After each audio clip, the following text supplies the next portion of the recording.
할렐루야.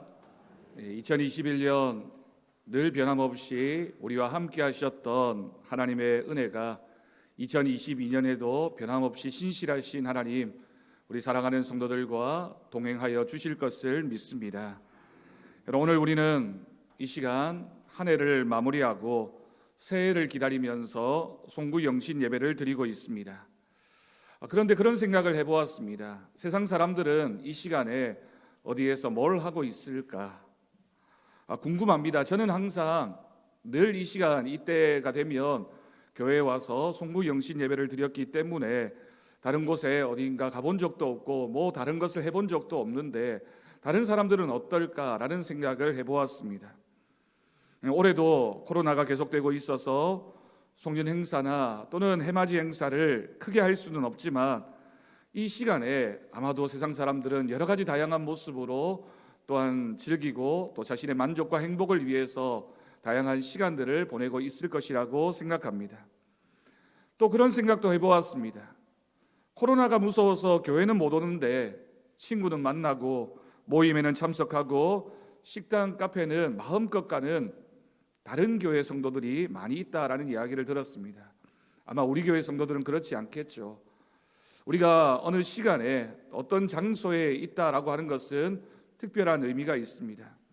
어쩌면 우리가 이 자리에 있다라고 하는 것만으로 하나님을 향한 우리의 신앙을 고백하고 있는 것이며 우리의 마음에 또 우리의 믿음에 뭐가 정말 제일 소중하고 기쁜 것인지를, 의미 있는 것인지를 알기 때문에 우리가 이 자리에 함께하고 있는 줄로 믿습니다. 여러분, 우리는 행복한 사람입니다. 이 시간에 함께 앉아서 한 해의 마지막 시간을, 그리고 새로운 해의 첫 시간을 보낼 수 있다는 것, 정말 특별한 은혜이고 또 우리가 함께 할 수 있다는 것이 하나님께서 우리를 만나게 하시고 예배하신 하나님의 은혜임을 믿습니다. 이 자리에 우리가 함께 예배드리고 있음이 하나님의 은혜임을 고백하며 날마다 예배가 또한 교회에 함께 모여서 하나님을 찬양하고 기도하는 것이 얼마나 큰 기쁨인지를 우리가 기억할 수 있기를 바랍니다. 여러분, 작년 오늘 우리는 사실 송구영신 예배를 온라인으로 드려야만 했습니다. 작년 송구영신 예배를 드리면서 그리고 또 그 예배를 마치고 저에게 많은 고민이 있었습니다. 가만히 우리 교회를 생각했을 때 걱정이 많았습니다. 내년에는 어떤 일이 생겨날까? 우리 교회 좋은 일이 많을까? 힘든 일이 많을까? 그런 일들 가운데 어떻게 헤쳐나가야 되나? 라는 생각들을 했습니다. 솔직히 불안하고 걱정하는 마음이 더 컸다라고 생각합니다.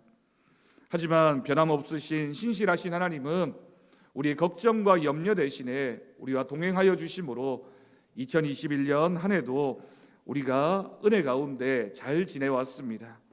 그리고 2022년 새해에도 우리 사랑하는 성도들과 가정 가운데 또 우리 교회 가운데도 하나님은 늘 동행하여 주시고 은혜를 더하여 주실 것을 믿습니다. 우리가 새해를 맞이할 때마다 한 해를 돌아보게 되고 또 우리의 마음 가운데 뭐가 정말 가장 중요할까를 생각하게 됩니다. 여러분, 새해를 시작하면서 많은 사람들이 의례적으로 새해 인사를 하게 됩니다. 어떤 인사를 하던가요? 많은 사람들이 습관적으로 새해 복 많이 받으십시오라고 인사를 하게 됩니다. 그런데 여러분, 그 복은 어떤 복일까요? 우리가 서로를 향해서 복 많이 받으라고, 복 많이 받으십시오라고 인사를 하는데 그 복은 어떤 복이길래 우리가 서로를 향해서 그 복을 받으라고 말하는 것일까요?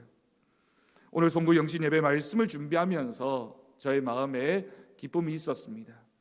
2021년 한 해를 돌아보면서 그리고 새해를 바라보면서 우리 교회가 또 우리 성도들이 우리 모두가 어떤 마음으로 하나님 말씀을 받아야 될까를 생각했을 때 하나님이 주시는 말씀이 바로 이 말씀이었습니다. 2022년은 우리 더사랑교회를 또 우리 성도들의 가정에 하나님이 주시는 복과 은혜가 넘쳐나게 될 것을 믿습니다. 여러분, 우리는 하나님이 주시는 복을 사모하며 살아가는 사람들입니다. 세상 사람들은 모두가 다 어렵다고 하지만 2022년 새해는 우리 모두가 하나님 안에서 부요해지는, 하나님이 주시는 부요를 우리가 경험하는 한 해가 되기를 간절히 축원합니다. 여러분, 하나님 안에서의 부요라고 하는 이 말은 하나님 때문에 누리는 부요이며 하나님으로 인해서 우리가 부요하게 되는 것입니다. 자본주의 사회를 살고 있는 우리 모두는 어쩌면 동일하게 세상 사람들이나 또 우리나 똑같이 부자가 되고 싶은 마음이 있다라고 하는 것은 동일하다라고 할 수 있습니다. 여러분, 세상에 부자 되기 싫은 사람이 어디에 있겠습니까? 여러분, 부자는 그러면 어떻게 되는 것입니까? 오늘 말씀에는 우리가 살아가면서 어떻게 해서 부유한 사람이 되는지 부자가 되는 방법을 우리에게 알려주고 있습니다. 송구 영신 예배 잘 오셨습니다. 오늘 말씀을 우리가 함께 들으면서 하나님이 우리에게 주시는 그 부요함, 그리고 우리가 그렇게 원하는 부자가 되고 싶은 그 마음이 말씀을 통해서 어떻게 확인되는지를 우리가 생각하고 결단할 수 있기를 바랍니다. 구약 성경에서 누가 가장 부자인가를 꼽으라고 하면 몇 사람이 우리의 머릿속에 떠오르게 됩니다. 솔로몬 왕이 대표적으로 어쩌면 가장 부유했던 부자였던 사람이라고 생각할 것입니다. 그런데 또 한 사람, 성경에는 큰 부자였던 인물을 소개하고 있는데 그 사람이 바로 오늘 본문의 주인공인 아브라함이 부유한 사람이었습니다. 오늘 말씀을 통해서 우리는 아브라함이 어떻게 해서 부유한 사람이 되었는지, 또한 하나님의 은혜를 어떻게 입게 되었는지를 우리가 생각하며 우리가 고민해 보려고 합니다. 오늘 말씀을 여러분 꼭 기억해서 새해에는 2022년도에는 우리 성도들이 하나님이 주시는 부여를 우리가 함께 누리며 살아갈 수 있기를 바랍니다. 여러분, 그런데 부자가 되는 가장 쉬운 방법이 있습니다. 여러분, 부자가 되는 가장 쉬운 방법이 뭐라고 생각하십니까? 부자가 되는 가장 손쉬운 방법은 부잣집에 태어나면 됩니다. 부잣집에 태어나면 우리가 별로 노력하지 않아도 그냥 부자가 될 수가 있습니다. 아브라함은 어떠했을까요? 여러분, 아브라함은 부잣집에 태어난 사람입니까? 성경이 분명하게 기록하고 있지는 않지만 우리가 말씀을 통해서 추측은 해볼 수 있습니다. 아브라함이 어느 정도 재산은 있었겠지만 다른 사람들과 비교해서 그렇게 부유한 사람이라고 말할 수 없는 그런 처지였습니다. 왜냐하면 하나님 말씀을 따라서 자신의 고향, 자신의 터전이었던 그 땅 갈대아 우르를 떠나야만 했기 때문입니다. 여러분, 아무리 그 고향에서 아브라함이 출발할 때 가축이나 물건 등을 가지고 나왔다 하더라도 그 당시에 모든 사람이 부여하게 될 수 있는 조건, 그리고 누구나 인정할 수 있는 그 조건인 아브라함에게는 땅이 없었습니다. 여러분, 오늘날도 마찬가지지만 부자가 된다라고 하는 것은 얼마나 많은 땅을 가지고 있느냐가 그 부여의 척도가 되곤 합니다. 보호해줄 사람도 없고 어느 곳에 소속된 그런 나그네와 같은 인생을 살았던 인물이 아브라함이었기 때문에 우리가 아브라함을 향해서 부자가 될 만한 조건이 있었던 사람이라고 말하기가 어렵습니다. 말 그대로 나그네입니다. 여러분, 성경에서 고아와 과부와 더불어서 나그네는 가장 가난한 사람, 사회적으로 보호받을 수 없는 그런 가장 하층민을 얘기할 때 나그네와 같은 인생이라고 표현을 했습니다. 이것이 바로 성경에 소개되어지고 있는 아브라함의 첫 번째 모습이었습니다. 아브라함의 첫 번째 모습, 소개되어진 그 모습을 생각해 보면 아브라함은 부자가 될 만한, 부유한 사람이 될 만한 어떤 조건도 가지지 못한 사람이었다라고 할 수 있습니다. 그런데 여러분, 아브라함이 어떻게 되었습니까? 창세기 13장 2절 말씀을 보면 아브라함에게 가축과 은과 금이 풍부하였다라고 소개하고 있습니다. 여러분, 얼마 지나지 않았습니다. 그런데 아브라함에게 이와 같은 많은 재산이 있었다라고 소개합니다. 그리고 이어지는 13장 6절 말씀에서 그 땅이 그들이 동거하기에 넉넉하지 못하였으니 이는 그들의 소유가 많아서 동거할 수 없었다라고 기록하고 있습니다. 얼마나 소유가 많았던지 아브라함과 조카 롯이 한 땅에 기거하기 어려울 정도로 아브라함이 큰 부자가 되었다라고 하는 뜻입니다. 그 이후에도 계속해서 하나님의 복이 아브라함에게 이어지고 있습니다. 14절과 15절 말씀을 보면 이렇게 기록합니다. 여호와께서 아브라함에게 이르시되 너는 눈을 들어 너 있는 곳에서 북쪽과 남쪽 그리고 동쪽과 서쪽을 바라보라. 보이는 땅을 내가 너와 내 자손에게 주리니 영원히 이르게 될 것이다 라고 말씀하셨습니다. 여러분, 얼마나 큰 하나님의 복인지 모릅니다. 여러분, 우리에게도 이런 복이 정말 있었으면 좋겠습니다. 우리가 눈을 들어서 바라보는 그 땅이 북쪽이든 남쪽이든 동쪽이든 서쪽이든 우리가 믿음의 눈을 들어서 바라보기만 하면 하나님이 채워주시는 부요한 복이 아브라함에게 있었다라고 하는 뜻입니다. 여러분, 이런 복을 받은 사람이 세상에 어디에 있겠습니까? 이런 부요를 소유한 사람이 어디에 있겠습니까? 이렇게 큰 부요한 사람이 될 수 있었던, 큰 부자가 될 수 있었던 아브라함에게는 이유가 분명히 있습니다. 아브라함이 이렇게 큰 부자가 된 이유를 우리가 세 가지로 생각해 보려고 합니다. 첫 번째는 아브라함은 하나님의 방법대로 순종했기 때문입니다. 너무나도 간단한 비결인데 여기에 큰 의미가 담겨져 있습니다. 여러분, 우리가 창세기에서 아브라함의 이야기를 쭉 읽어가다 보면 아브라함에게 가장 반복되어지는, 가장 많이 나타나는 단어가 바로 순종이라고 하는 단어입니다. 갈대아 우르를 떠날 때도 아브라함은 하나님의 말씀에 순종했습니다. 자신의 아들이었던 이삭을 모리아 산에서 하나님께 드릴 때에도 아브라함에게는 이 순종하는 자세가 있었습니다. 조카였던 롯과의 관계에서, 그리고 모든 상황과 사건 속에서 반복되어지는 한 말씀, 아브라함이 어떤 사람이었는지를 설명해주는 귀한 한 단어가 바로 아브라함은 하나님께 순종하는 사람이었다라고 하는 것입니다. 여러분, 굉장히 단순하고 간단합니다. 하지만 여러분, 우리가 이 말씀을 기억할 때 아브라함처럼 순종하는 것은 그냥 쉽게 말할 수 있는 것이 아닙니다. 아브라함이 어떻게 순종했는지를 우리가 생각해 보면 우리도 아브라함처럼 순종할 수 있을까를 질문받았을 때 참 어려운 대답이라고 할 것입니다. 하지만 우리가 기억해야 할 것은 이 순종하는 모습이 아브라함의 그와 같은 부요를 만들어냈다라고 하는 사실을 여러분 꼭 기억할 수 있기를 간절히 바랍니다. 순종이라고 하는 것은 우리의 삶에서 작은 부분에서부터 시작해서 큰 것으로 점점 커져가는 순종입니다. 내가 예배의 자리에서, 하나님 말씀을 듣는 자리에서, 또한 내가 하나님 앞에 봉사하고 헌신하고 수고하는 그 모든 삶의 자리에서 우리가 얼마나 순종하고 있느냐, 우리가 얼마나 하나님 말씀 앞에서 순종하는 믿음이 되어지고 있느냐가 하나님과 우리와의 관계를 결정하게 될 것입니다. 2022년 한 해를 우리가 시작했습니다. 우리가 말씀을 들으면서 이제 2021년에서 2022년으로 바뀌어졌습니다. 여러분, 이 한 해도 어떤 부분이든지 하나님께 순종하는 우리 모두가 되기를 간절히 바랍니다. 순종하는 사람을 하나님께서 반드시 부요하게 하실 줄로 믿습니다. 여러분, 두 번째는 물질이 아닌 사람을 얻어야 합니다. 아브라함에게 이와 같은 모습이 있었습니다. 다른 말로 표현한다면 아브라함은 손해볼 줄 아는 사람이었습니다.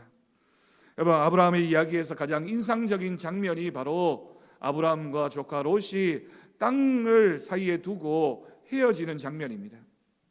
조금 전에 읽었던 그 본문 말씀이 바로 그 장면에서 하나님께서 아브라함에게 하셨던 축복의 말씀입니다. 그럼 창세기 13장의 말씀을 읽어보면 아브라함이 조카 롯을 어떻게 대하고 있는지, 어떻게 해서 하나님께서 아브라함을 칭찬하셨는지를 우리는 짐작해 볼 수 있습니다. 여러분, 아브라함이 왜 양보했을까요? 아브라함이 욕심이 없어서, 그런 욕심이 없는 사람이었기 때문에 그냥 양보해 버린 것입니까? 아브라함의 마음속에는 내가 물질에 있어서만큼은 조금 손해를 본다 할지라도 사람을 잃어서는 안 되겠다라는 마음이 그에게 있었습니다. 내 이익보다는 관계가 먼저이다라는 그런 믿음이 아브라함에게 있었던 것입니다. 그래서 여러분, 아브라함은 양보했습니다. 손해를 보았습니다. 내가 땅은 조금 양보하더라도 사람은 잃어서는 안 되겠다. 내 조카 롯과의 그 관계를 내가 잘 만들어 가야 되겠다라는 그런 마음이, 양보하는 마음, 또한 좋은 관계를 바라는 마음으로 나타났던 것입니다. 그리고 그 이후에도 아브라함은 항상 손해보는 사람, 양보하는 사람으로 살아갔습니다. 여러분, 그 모습을 가장 가까이에서 보았던 한 사람이 있습니다. 누구였을까요? 그의 아들 이삭이었습니다. 아브라함의 아들 이삭 때 일어났던 사건을 보면 이삭이 아브라함의 그 양보하는 모습을 어떻게 잘 배웠는지를 보여줍니다. 성경 전체에서 사람의 이름과 함께 거부, 큰 부자라고 하는 그런 표현을 사용하고 있는 것이 이삭을 소개하면서 사용되어지는 표현입니다. 창세기 26장 12절 13절 말씀입니다. 이삭이 그 땅에서 농사하여 그 해에 100배나 얻었고 하나님께서 복을 주심으로 그 사람이 장대하고 왕성하여 마침내 거부가 되었다라고 기록합니다. 여기에 거부라는 단어가 이삭을 소개하면서 성경에서 유일하게 소개되고 있습니다.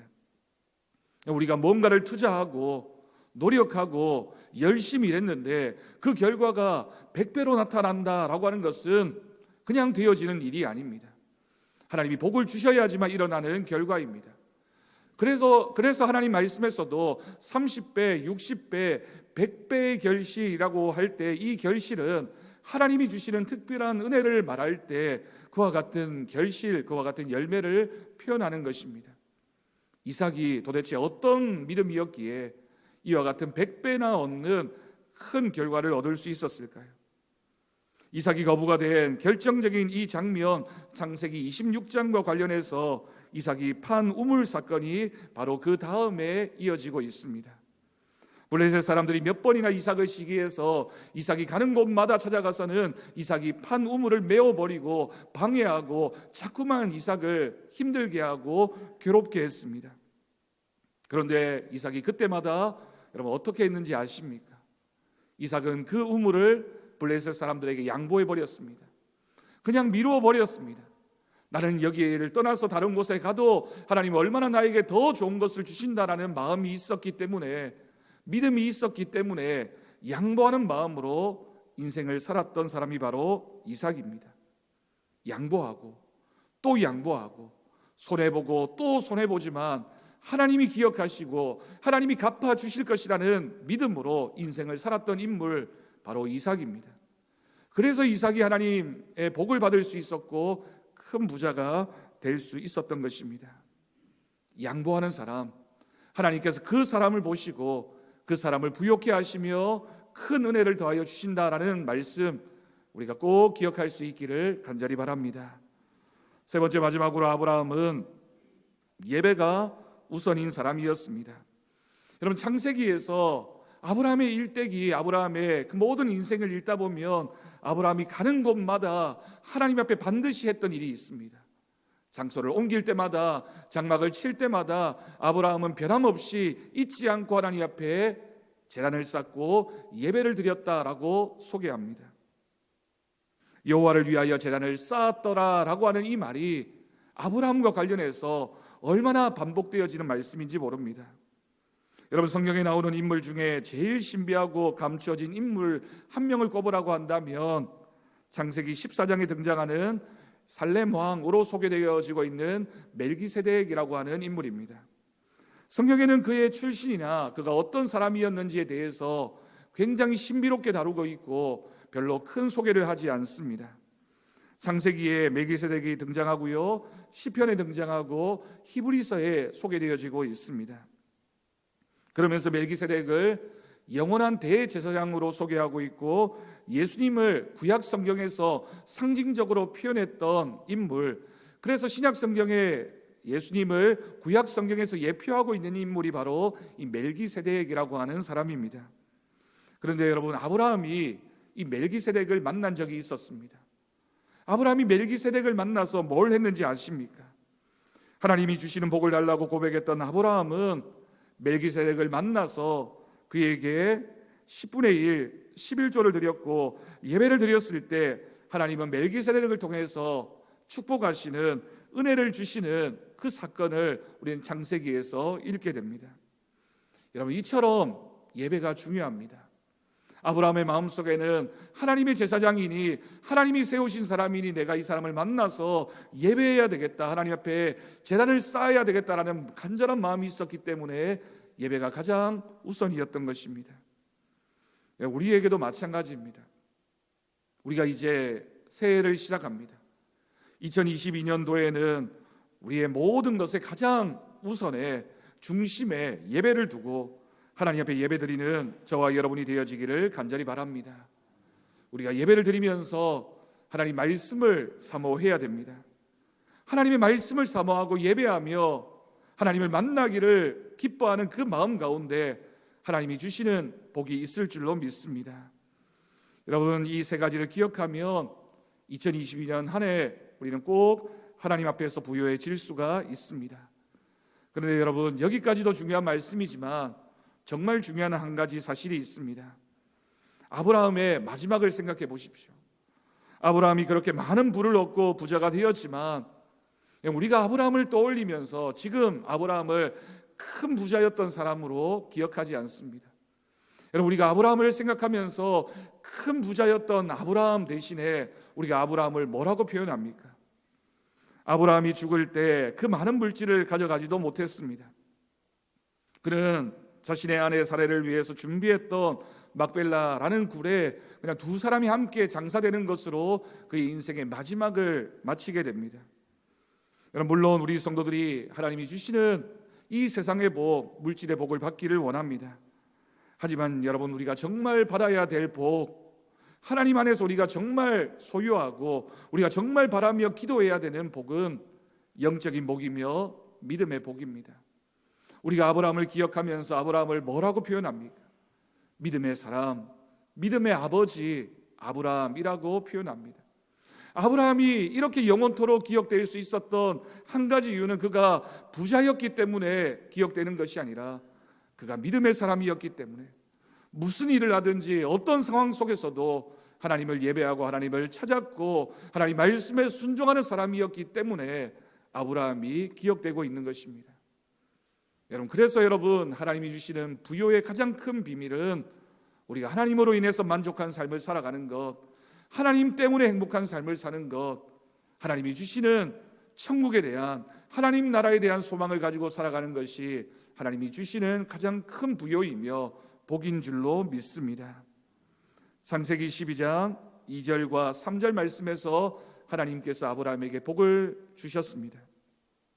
내가 너로 큰 민족을 이루고 내게 복을 주어 내 이름을 창대하게 하리니 너는 복이 될지라. 너를 축복하는 자에게는 내가 복을 내리고 너를 저주하는 자에게는 내가 저주하리니 땅의 모든 족속이 너로 말미암아 복을 얻을 것이라. 아멘. 이 말씀에서 하나님께서 아브라함에게 주셨던 이 복이 오늘 이 자리에서 함께 예배하고 하나님을 찾는 우리 모두에게 주시는 하나님의 복이 될 줄로 믿습니다. 여러분, 우리가 복의 사람이 되어야 됩니다. 우리를 통하여 우리의 가정과 우리의 교회와 우리를 만나는 모든 사람이 하나님이 주시는 복을 누릴 수 있도록, 얻을 수 있도록 복을 전달하는 복의 유통업자가 우리 모두가 될 수 있기를 간절히 바랍니다. 하나님을 소유한 사람이 가장 큰 부자입니다. 하나님을 마음속에 품고 살아가는 사람이 가장 부유한 사람입니다. 그 사람은 그 하나님의 복음의 비밀을 다른 사람에게 나누어 줄 수 있고 세상은 알지 못하는 큰 복을 누리면서 살아가는 사람입니다. 이 땅에서의 복도 누려야 되겠지만 우리가 하나님 나라의 복을 누리며 이 땅을 살아갈 때 우리는 세상 사람들이 알지 못하는 만족과 은혜를 누리며 하나님 앞에 믿음으로 살아가는 우리 모두가 될 줄로 믿습니다. 2022년도 우리 사랑하는 성도들, 우리 교회에 속한 모든 권속들이 하나님 안에서 부요해지는 은혜를 누릴 수 있기를 간절히 바랍니다. 먼저 그의 나라와 그 의를 구하라. 그리하면 이 모든 것을 너희에게 더해 주실 것이라고 하나님 말씀하셨습니다. 그 말씀을 우리가 믿음으로 고백하면서 우리가 이 예배를 드리면서 올 한 해도 하나님 말씀과 함께 하나님과 동행하는 거룩한 삶을 살아가는 저와 여러분 되어지기를 주님의 이름으로 간절히 축원합니다. 기도하겠습니다. 우리 이 시간 함께 잠시 하나님과 약속하는 시간을, 기도하는 시간을 가지겠습니다. 하나님, 올 한 해 하나님 앞에 내가 이런 모습으로 살겠습니다, 하나님의 은혜를 누리며 이렇게 살아가겠습니다 라고 결단하면서 하나님 앞에 여러분 간단한 약속, 내가 하나님 앞에 범사의 복을 받는 한 해를 살기 위해서 하나님, 내가 이런 삶을 살기를 원합니다, 우리 잠시 결단하며 기도하겠습니다.